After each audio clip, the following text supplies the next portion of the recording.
Greetings from a car park on a Sunday evening. I have just been to see a film called Rob Peace, and I heard about this film on a podcast I listened to called Films to be Buried With, which I'm a big fan of. It is hosted by Brett Goldstein, who is a writer, an actor, a podcaster, a cheese grater.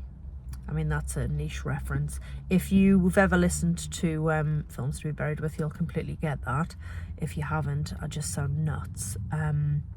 So yeah, Brett Goldstein is best known to most people as Roy Kent from Ted Lasso, which he also helped to write. And he's a very talented chap.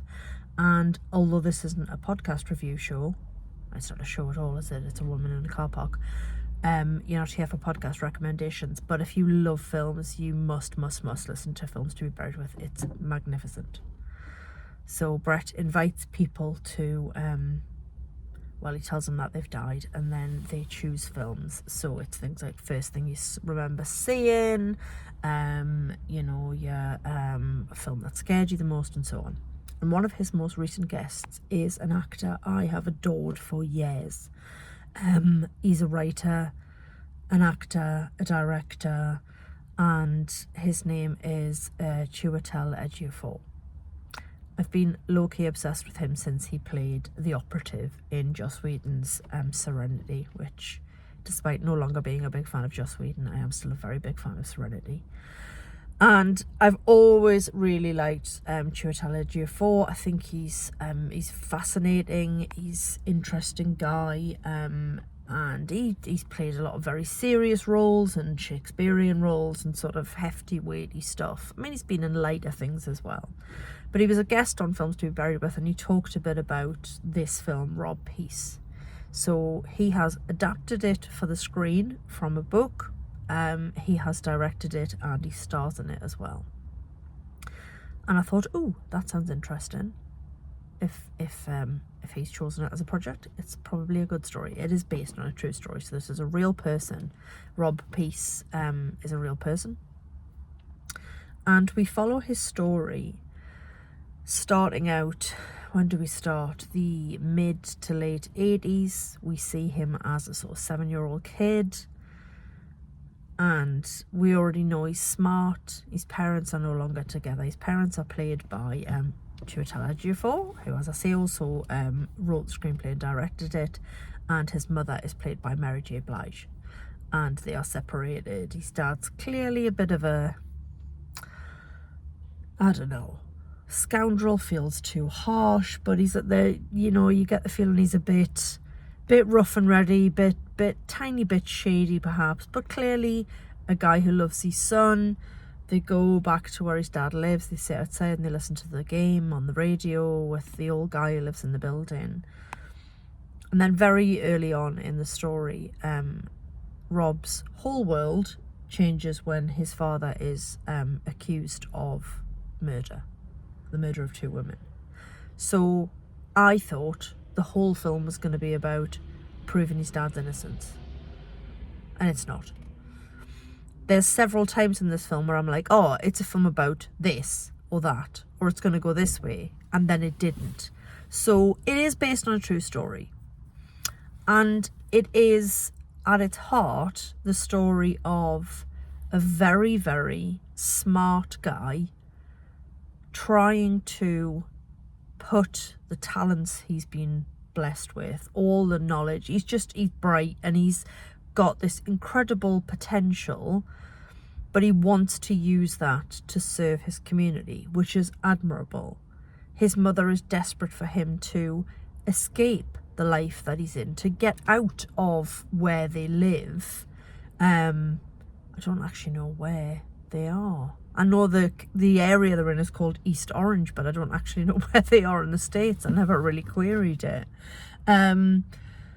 So yeah, it's about Rob's journey from 7-year-old boy whose dad is accused of murder. We see him at 10, we see him at 13, and then we see him heading off to college. And I'm trying not to give too much away because there's a lot of stuff I didn't know. Like, obviously I'd never heard of this guy before this film, So, I mean, I don't really want to give things away about the path that his life takes, but there's this constant pull back to where he's from and his community, and whether or not it's about whether or not he's going to take this gift of, you know, this incredible intelligence and put it to good use. What's he going to do with it? Which path is he going to choose? Which way is his life going to go?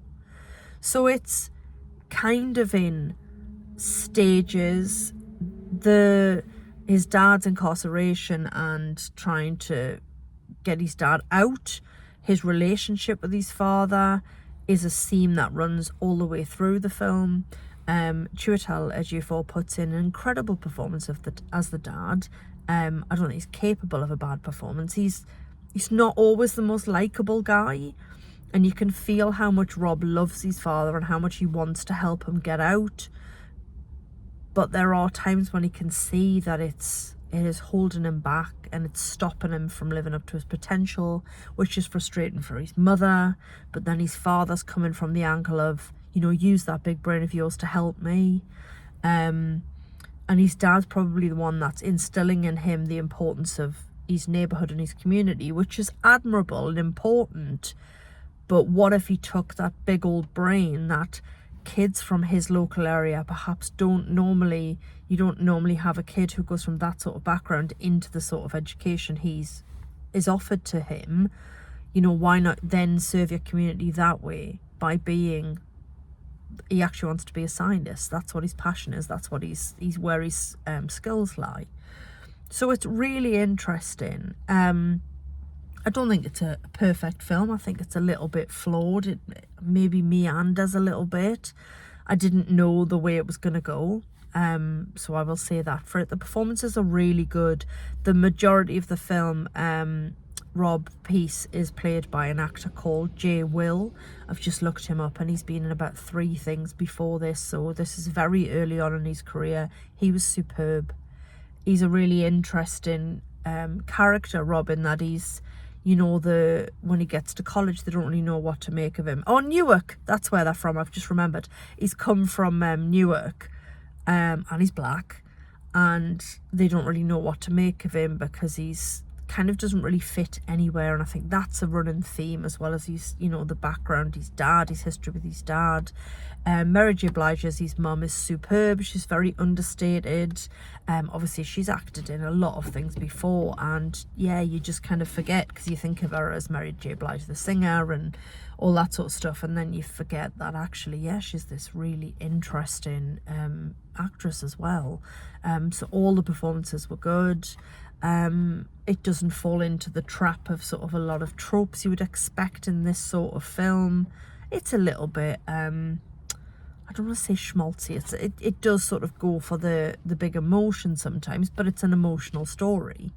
And yeah, it did get me. I did feel moved by it. I did feel like interested in which way it was going to go. I think the thing my takeaway from it, again, is this is just a world I don't understand, because I'm very white and I'm British. So the experience of Robert Deshawn Peace growing up in Newark with his big old science brain and his dad in prison and his mum working 3 jobs to help him through college, like, it's not my experience. You know, I can't relate to it.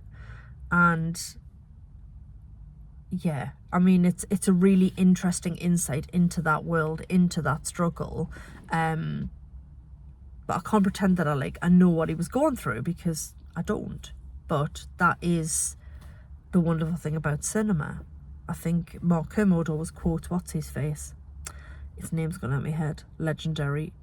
I want to say Roger Ebert. Is it Roger Ebert? Have I made that up? I hope I haven't.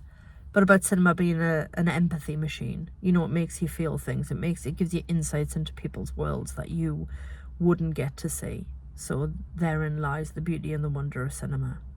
Sometimes it's aliens and face huggers, and sometimes it's true stories about very intelligent young black men, and sometimes it's space. I've already covered that with Alien. What else have I seen recently? I mean, I've just seen a trailer for a Pharrell film where they're telling Pharrell Williams' life story and they're doing it with Lego. So I didn't see that coming. So yeah, it's good. It's very good. I would recommend. It's not going to be everybody's cup of tea, but you know, for a really solid, based on a true story drama with excellent performances and a really interesting story about a very interesting person's life, yes, big thumbs up. Enjoyed it. Had a little cry. Gonna go home now. Thanks for listening. Katie out.